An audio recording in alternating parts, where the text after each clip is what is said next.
Tanjung Selor, Lensaku ID. Sesuai dengan hasil rapat kerja dengar pendapat Komisi 2 DPR RI bersama Kementerian Dalam Negeri, KPU RI, Bawaslu RI, dan Dewan Kehormatan Penyelenggaraan Pemilihan Umum Republik Indonesia pada 27 Mei 2020 lalu, di mana telah disepakati bersama terkait pemungutan suara serentak akan dilaksanakan pada 9 Desember 2020 nanti. Hal ini langsung direspon cepat oleh Bawaslu Provinsi Kalimantan Utara dengan mulai mempersiapkan diri untuk melakukan pengawasan pada setiap tahapan pilkada lanjutan serentak 2020 yang akan dimulai pada 15 Juni mendatang. Di antara persiapan yang mulai disiapkan oleh Bawaslu Kaltara adalah penguatan SDM Bawaslu dari semua tingkat dan juga akan membuat sejumlah program serta terobosan dalam pengawasan yang nantinya akan diterapkan pada pilkada serentak 2020.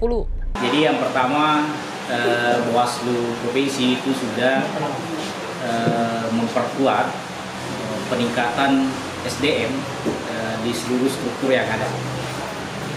Misalnya saja kita sudah banyak melakukan pelatihan-pelatihan kepada Bawaslu Kabupaten Kota dan juga teman-teman Panwascam yang ada di seluruh wilayah Provinsi Kalimantan Utara.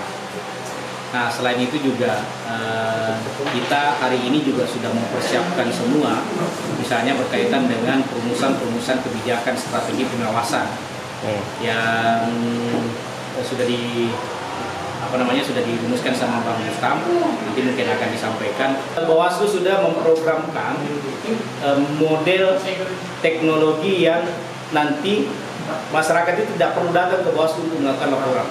Jadi itu sudah kita buat. Nah, kalau untuk sengketa itu sudah ada kita. Jadi tidak ada lagi alasan sesungguhnya peserta itu dia tidak melaporkan sengketa kepada Bawaslu karena kita ada buat ruang untuk pelaporan sistem online.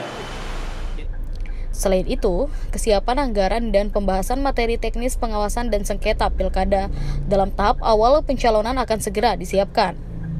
Hal ini disampaikan langsung oleh Komisioner Bawaslu Divisi Penyelesaian Sengketa, Sulaiman dalam acara silaturahmi dengan awak media di kantor Bawaslu Kaltara dengan tema peran media dalam pengawasan partisipatif di era COVID-19. Nah, selain daripada itu juga kan di Bawaslu itu kan banyak pokok yang harus kita rumuskan sebenarnya. Nah, misalnya saja kalau sengketa kita potensi-potensi yang terjadi sengketa itu juga kita sudah rumuskan. Misalnya karena ini kan sengketa ini kan kaitannya dengan perdamaian nih antara peserta dengan penyelenggara nih. Nah, kalau kita berbicara sengketa itu kan sebenarnya dia mahkotanya Bawaslu. Kenapa dia mahkotanya Bawaslu? Karena sengketa ini itu sesungguhnya bisa memperkuat keputusannya Bawaslu dan juga bisa juga misalnya menggugurkan keputusan Bawaslu. Nah, di situ sebenarnya mahkotanya. Nah, tahapan-tahapan itu kan dia ada sub-sub tahapannya itu. Nah, semuanya itu kita sudah elaborasi semua tahapan-tahapannya, kemudian kita peta-petakan semua. Nah, sampai kemudian proses penyelesaian teknisnya, bagaimana bisa caranya menyelesaikan sengketa pemilihan untuk gubernur. Saat ditanya terkait kendala dalam teknis pengawasan yang nantinya akan dilakukan di tengah wabah COVID-19, ia mengatakan Bawaslu diharapkan tetap melaksanakan fungsinya sebagaimana yang tertuang dalam undang-undang. Namun akan menjadi berbeda apabila Bawaslu dalam pelaksanaan teknisnya nanti juga ikut dan menjadi kewenangan Bawaslu untuk mengawasi protokol kesehatan.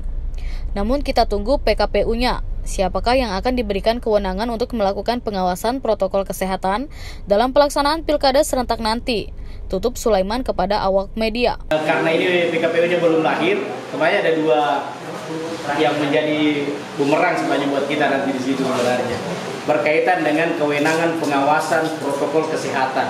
Apakah itu menjadi kewenangan Bawaslu juga pada saat nanti proses teknis pelaksanaan yang dilakukan oleh KPU. Ini kan repot juga kalau Bawaslu juga sampai harus mengawasi ya, Bang ya, harus mengawasi protokol kesehatan itu. Padahal jelas-jelas kewenangan kita itu tertuang di dalam undang-undang. Nah, hanya saja kalau protokol kesehatan itu menyatu dalam PKPU, maka bisa saja itu menjadi tata cara, prosedur, mekanisme yang harus dilakukan dan dipatuhi oleh KPU. Nah, kalau itu wajib harus dipatuhi oleh KPU, maka itu juga menjadi tanggung jawab kita untuk melakukan pengawasan itu. Nah, makanya di situ nanti kajiannya nanti kita akan selesai berat. Dari Tanjung Selor, Lensaku ID mengabarkan.